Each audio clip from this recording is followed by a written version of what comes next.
વાત એક એવા ભ્રષ્ટાચારીની કરવી છે। રાજકોટનો ભ્રષ્ટાચારી સાગઠિયા જેનું નામ તમને સૌ કોઈને યાદ રહી ચૂક્યું હશે, પરંતુ અમદાવાદમાં પણ એવો સાગઠિયા છે જેનું નામ છે હર્ષદ ભોજક।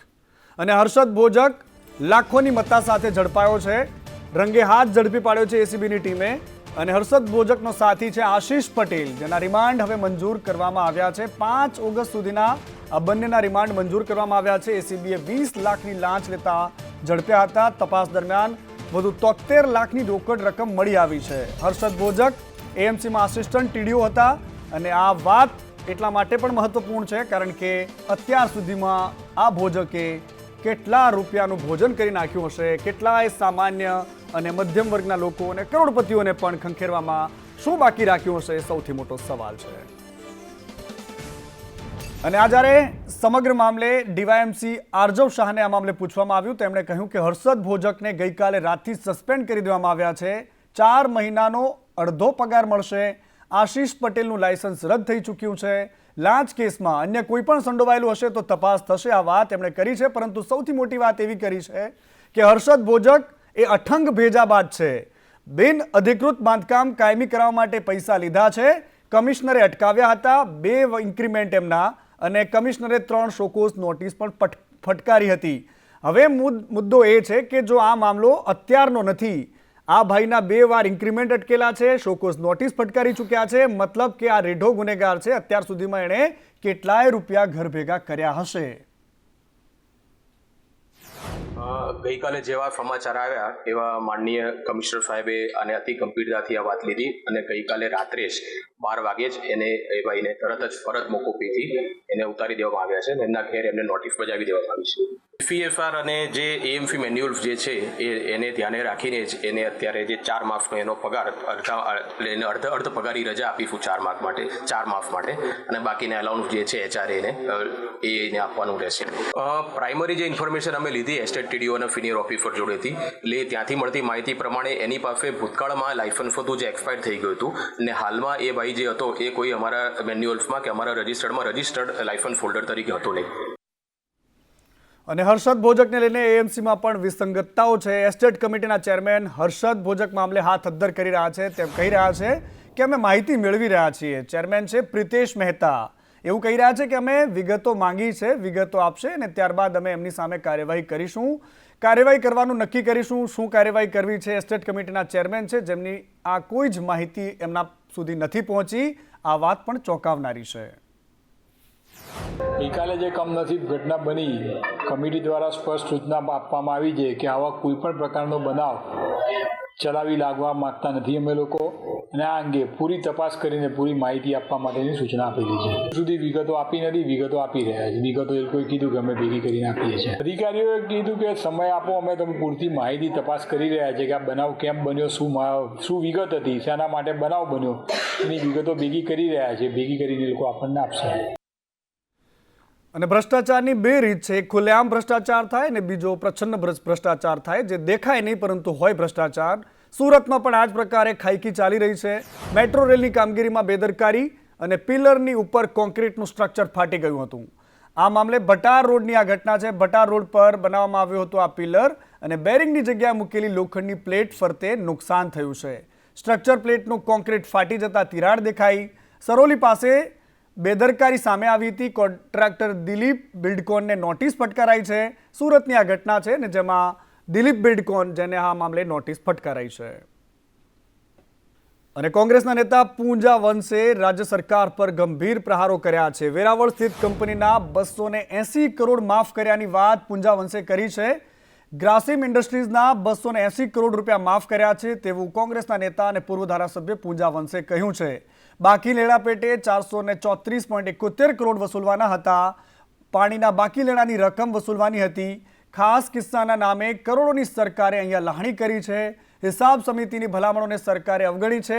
સુનિયોજિત રીતે કૌભાંડ આચરવામાં આવ્યું હોવાનો આરોપ એમણે લગાવ્યો છે। રાજ્ય સરકાર પ્રાથમિક રીતે એક વૈધાનિક સંસ્થા હોય એની ભલામણો સ્વીકારવાની હોય છે, પણ આ કિસ્સાની અંદર રાજ્ય સરકારે ભલામણો સ્વીકારવાને બદલે બોજો જે નાખ્યો છે હકીકતમાં જે કોઈ બોજો નખાય બોજા પ્રમાણે તો નખાયેલો બોજા પ્રમાણે તો વસૂલ કરવા જ જોઈએ. બધા પાસે આજે પણ વસૂલ કરે છે. રાજ્યની અંદર પહેલો કિસ્સો હશે કે બોજો નાખ્યો હોય અને એ બોજો નાખેલો હોય એને પણ માફ કર્યા હોય. કારણ કે બોજા નાખેલા પ્રમાણે ગણતરી કરવા જાવ તો પણ 107 કરોડ રૂપિયા માફ કરાય. જો વસૂલ કરે તો 238 કરોડ વસૂલ કરે, એને બદલે 155 કરોડ વસૂલ કર્યા. એટલે બોજો નાખ્યા પછી પણ એમાં 107 કરોડ રૂપિયા જેવી રકમ કંપનીને મદદ કરી છે. આવો કિસ્સો ગુજરાતની અંદર મારા ધ્યાનમાં ક્યારેય નથી આવ્યો. અને વાત છોટાઉદેપુરમાં વરસાદની કરવી છે. છોટાઉદેપુર જિલ્લામાં અનેક વિસ્તારોમાં આજે વરસાદ વરસ્યો છે. છોટાઉદેપુરમાં પાવી જેતપુર, બોડેલી આ તમામ સ્થળો પર આજે વરસાદ વરસ્યો. નસવાડી, સંખેડા, કવાંટ સહિતના વિસ્તારોમાં પણ આજે વરસાદ વરસ્યો છે. વરસાદના કારણે બજારોમાં પાણી ભરાયેલા પણ જોવા મળ્યા છે.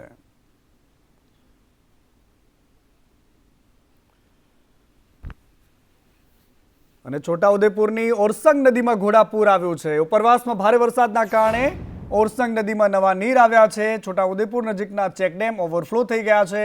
મોસમમાં પહેલીવાર ચેકડેમ પાણીમાં ગરકાવ થયેલો સામે આવ્યો છે. આ દ્રશ્યો ખૂબ જ રમણીય છે અને ખાસ કરીને આસપાસના ખેડૂતોને ખૂબ જ ટાઢક આપનારા છે.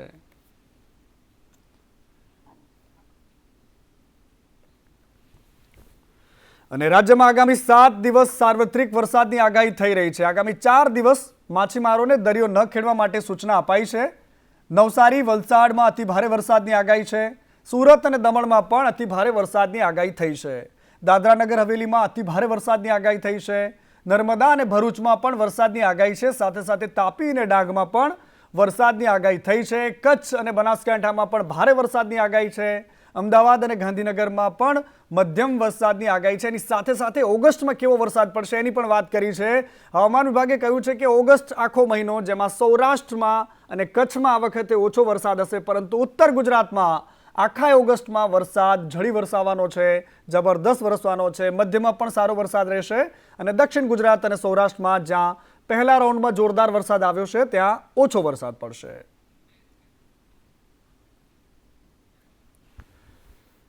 અને પહાડો ચીરીને મોત વરસી રહ્યું છે કેદારનાથના પહાડો વચ્ચે, અને ત્યાં ગુજરાતીઓ પણ ફરવા માટે ગયા હોય છે, દર્શન કરવા માટે ગયા હોય છે, અને ત્યાં ભારે મુશ્કેલી વચ્ચે તેઓના સુરક્ષિત હોવાના સમાચાર સામે આવ્યા છે. ગુજરાતના 17 યાત્રિકોની ગણતરીના કલાકોમાં જ રેસ્ક્યુ કરવામાં આવ્યું. તમામ યાત્રીઓને સલામત સ્થળે ખસેડવામાં આવ્યા છે.